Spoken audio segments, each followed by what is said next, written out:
Alright guys, so what we're going to be working on today is 6.2. So we're going to be factoring trinomials with a leading coefficient of 1. How we usually see this is a equals 1.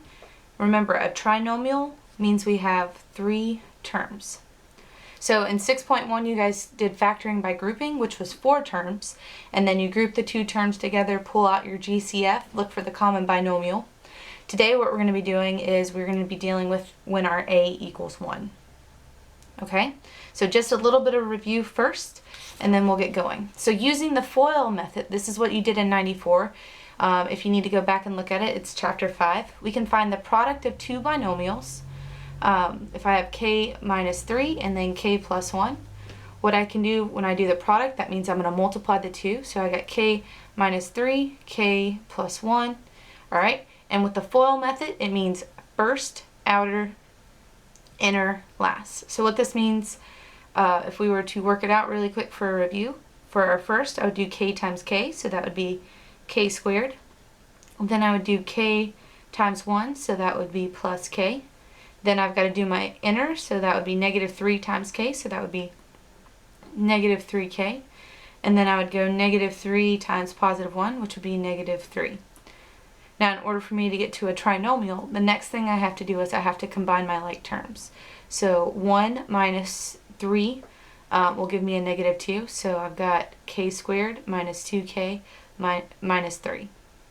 Okay, now what we'll be given is we'll be given the polynomial k squared minus 2k minus 3, and we want to rewrite it as a product. This is called factoring quadratics. The way that you know you have a quadratic is this lovely thing right here. Your first term is going to have x squared, or whatever the variable is squared. Okay, so this quadratic form is super important, and it is something that you will need to know. So the standard form for a quadratic is this, and this will never change. Ax squared plus bx plus c, where a, b, and c are real coefficients. So they're just constants, which just means that they're numbers. Okay, and what we're going to be working with today is our a is going to be equal to 1. So our leading coefficient is going to be equal to 1. Alright, so that's a little bit of review for you. So, what we're trying to answer is we're going to ask the question, what 2 numbers can you multiply to get c, but to add or subtract to get b? So again, we've got the ax squared plus bx plus c. And this is the question that we're going to have to answer. The most important thing that you have to worry about when you have a leading coefficient of a equaling 1 is you have to make sure that you have your signs correct. So if I have ax squared plus bx plus c, then when I break up my 2 binomials, I'm going to have x, and because it's plus, then I'm going to have plus for my 2 binomials. So let's make this a little bit real. So if I have x squared plus 12x plus 20, the first thing that I see is that my a doesn't equal 1. So what I'm going to do is I'm going to set up 2 binomials. I'm going to go x, because it's plus, I'm going to go plus, and then what I'm going to do is I'm going to answer my question. So what 2 numbers can you multiply to get c, which is my 20, or add or subtract to get my b, which is 12? So the first thing that I need to do is I need to figure out what my factors of 20 are. So with factors of 20, you're just going to write down the list. So this could be 1 and 20, 2 and 10, and then 4 and 5, because if 1 times 20 is 20, 2 times 10 is 20, and 4 times 5 is going to give me 20. Now, the way that I decide if I'm going to use addition or subtraction is I'm going to go back and look at my 2 parentheses and see if they're the same signs or if they're different signs. If they're different signs, you use subtraction. If they're the same signs, you're going to use addition. So because I have the same signs, I'm going to use addition, and I've got to get to my b, which my b here is 12. So what I'm going to do is I'm going to use the factors that I just found, and I'm going to try to figure out what times what will add together to give me 12. So 1 plus 20, that'd be 21. That doesn't work. 2 plus 10, that absolutely works. 2 plus 10 gives me 12, and that's actually my answer. Because both of them are positive, it really doesn't matter. So that's how I factor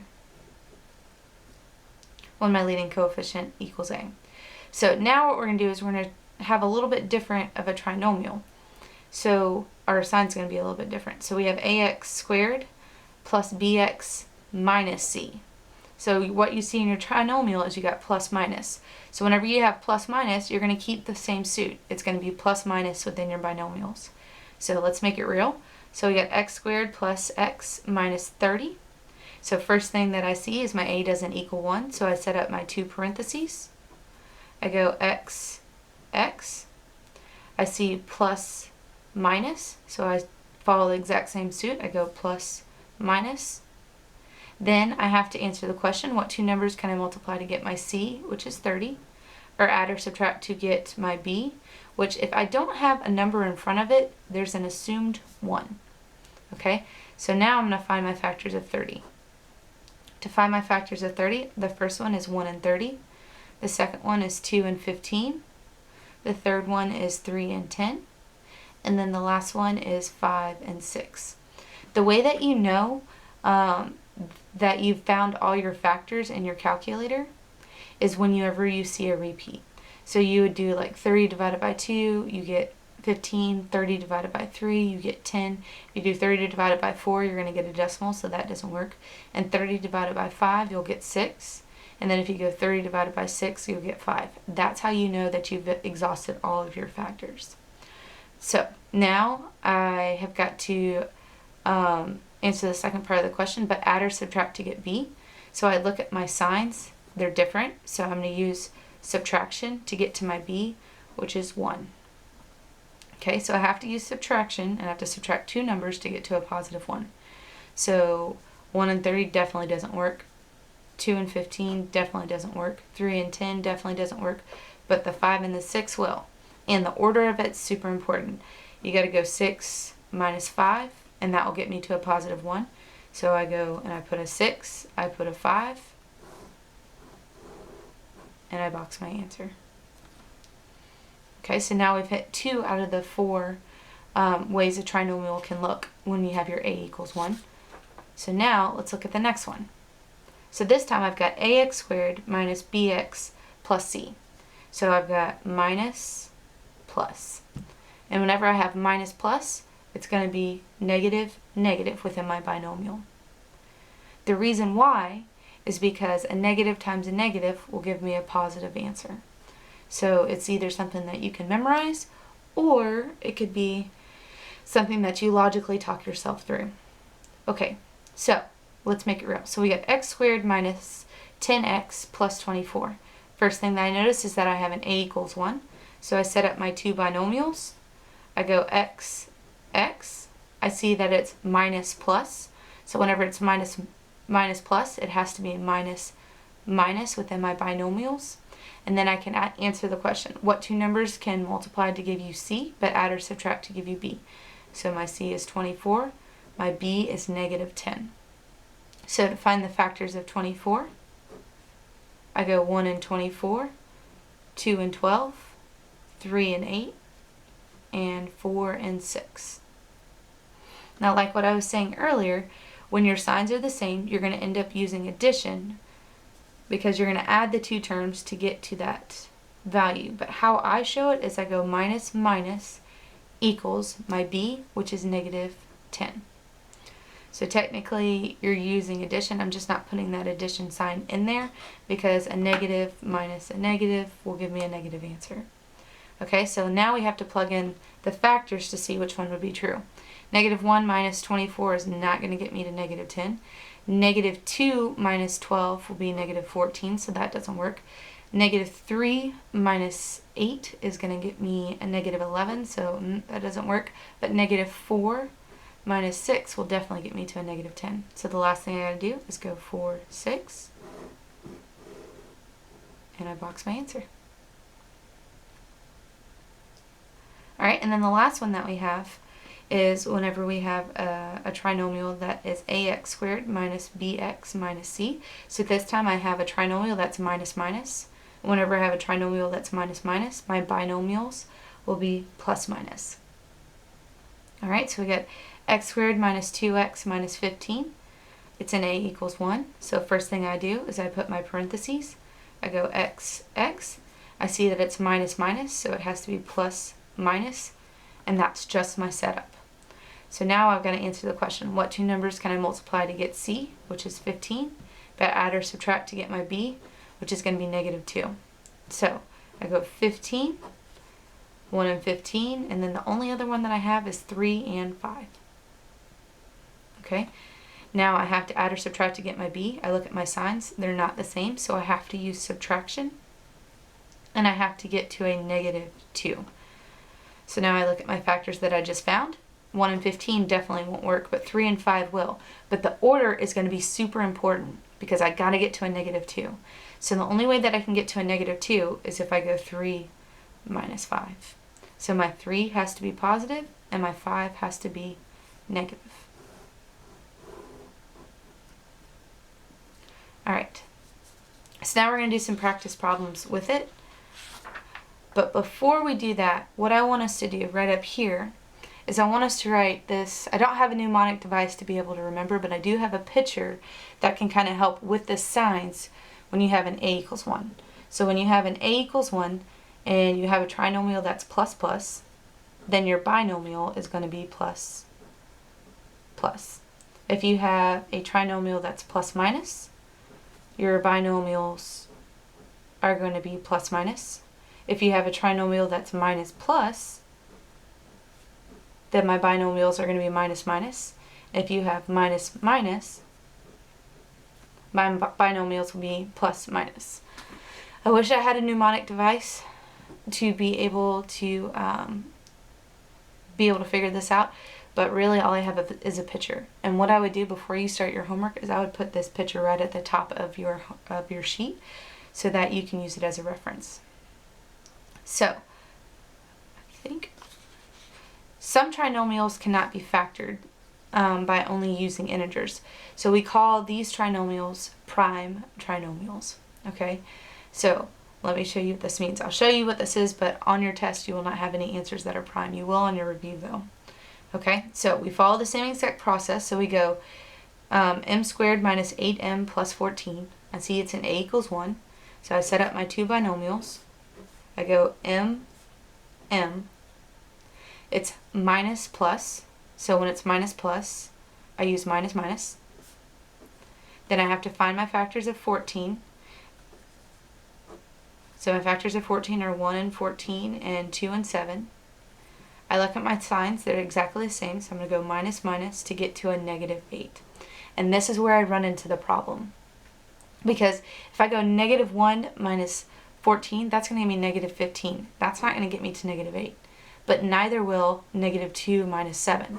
So because I don't have anything to make this statement true right here, my answer is just going to be prime.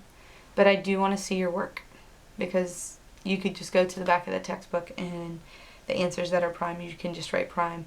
But I want to see that you actually worked it out so you know for a fact why that answer is prime. Okay, so let's try the next one. So we got k squared minus 4k minus 11. I see that it's an a equals 1, so I set up my binomial. I see that it's, and then I go k, k. I see that it's minus minus, so whenever it's minus minus, I'm going to use plus minus. And then I've got to find my factors of 11. Now 11 is a special case, that's a prime number, so my only factors are 1 and 11. I look at my signs, I know I have to use subtraction to get to my b, which is negative 4. And 1 minus 11 would be negative 10, and 11 minus 1 would be positive 10. So that's never going to get me to negative 4. So my final answer would be just prime. Okay? Now, this is something that trips people up, but I don't want it to trip you up. When you're factoring trinomials with two variables, they start off by looking really intimidating, but they shouldn't be too bad. As long as you set it up right, then you really don't even have to think about it. So if I have r squared minus 6rs plus 8s squared, the first thing that I see is that I have an a equals 1. So I set up my two binomials. I go r, r. It's minus plus, so that's going to be minus, minus. And then, see how I had the s squared? I'm just going to put s, s, for whatever the second term of my binomial is. Then, I can ignore it. Alright, so then I'm going to find my factors of 8. Factors of 8 are 1 and 8, and 2 and 4. I look at my signs, I see that they're the same, so I'm going to end up using addition, but remember I'm going to go minus, minus to get to negative 6, because that's my b. And I see that negative 1 minus 8, that's going to give me negative 9, so that doesn't work, but negative 2 minus 4 is going to get me to negative 6. So I just go in here and I plug in my 2, I plug in my 4, and I'm done. So the only difference of what we were doing before to what we're looking at now with two variables is that you have another variable attached to that binomial, which is fine. Alright, so let's try the next one. So I have a squared plus 2ab minus 15b squared. So first thing I see is I have an a equals 1. So I set up my two binomials. I go a, it's plus minus. Therefore, it's going to be plus minus right here. And then I'm going to put my b, because it's b squared. Now I've got to find my factors of my c, which is 15. So for 15, that's 1 and 15 and 3 and 5. I look at my signs, they're different, so I have to use subtraction in order to get to my b, which is a positive 2. 1 and 15 won't get me there, but the 3 and 5 will. So I'm going to go 5 minus 3 to get me to negative 2. So positive 5, negative 3, and I am done. Please don't let these two types of problems intimidate you. Just put the variables where they need to be and then forget about them. Okay? The last concept that we're going to have to deal with today is when we're factoring trinomials with a common factor.